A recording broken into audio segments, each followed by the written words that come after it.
بسم اللہ الرحمن الرحیم۔ السلام علیکم ناظرین، چنیوٹ پولیس کے زیر اہتمام کرونا وائرس سے بچاؤ کے لیے ایک آگاہی کیمپ کا انعقاد کیا گیا۔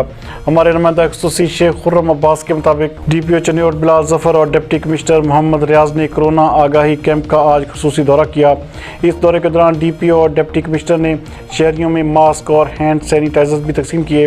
اس موقع پر بات کرتے ہوئے ڈی پی او بلال ظفر کا کہنا تھا کہ اپنے اور اپنے پیاروں کو کورونا سے بچانے کے لیے احتیاطی تدابیر پر عمل درآمد کو یقینی بنایا جائے، جبکہ ڈپٹی کمشنر محمد ریاض نے کہا کہ شہری کورونا وائرس سے بچاؤ کے لیے ایس او پیز پر عمل درآمد کو ہر صورت میں یقینی بنائیں۔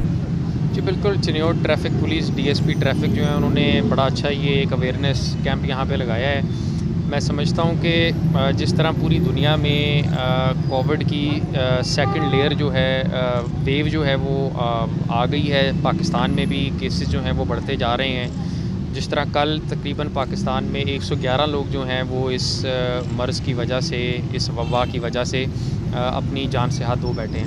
میں سمجھتا ہوں اس ٹائم کے اوپر یہ اویئرنیس کیمپ لگانا بڑا ضروری تھا، تاکہ لوگوں کو دوبارہ یہ چیز باور کروائی جا سکے، انہیں بار بار اس چیز کا احساس دلایا جا سکے کہ اس وبا سے بچاؤ کا جو واحد طریقہ ہے وہ احتیاط ہے۔ میں چنیوٹ پولیس کی طرف سے تمام لوگوں سے یہ اپیل کروں گا کہ وہ ہینڈ سینیٹائزرز کا استعمال کریں، فیس ماسک کا استعمال کریں۔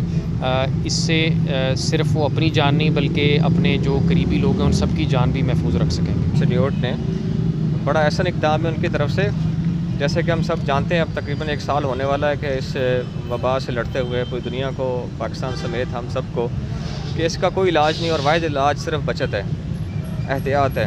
تو احتیاطی تدابیر جو ہے اس سلسلے میں آگاہی کیمپ انہوں نے بڑا شاندار لگایا، جس کے اندر ماسک، سینیٹائزرز جو ہے وہ تقسیم کیے گئے اور اویئرنیس پمفلٹ بھی تقسیم کیے گئے۔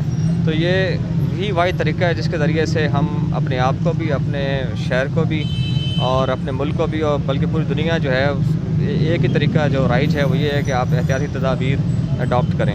تو ایسے آگاہی کیمپ سے انشاءاللہ ہماری عوام کے اندر شعور بیدار ہوگا اور وہ اس کی احتیاطی تدابیر جو ہے وہ اپنائیں گے، جس سے سب کا فائدہ ہوگا انشاءاللہ۔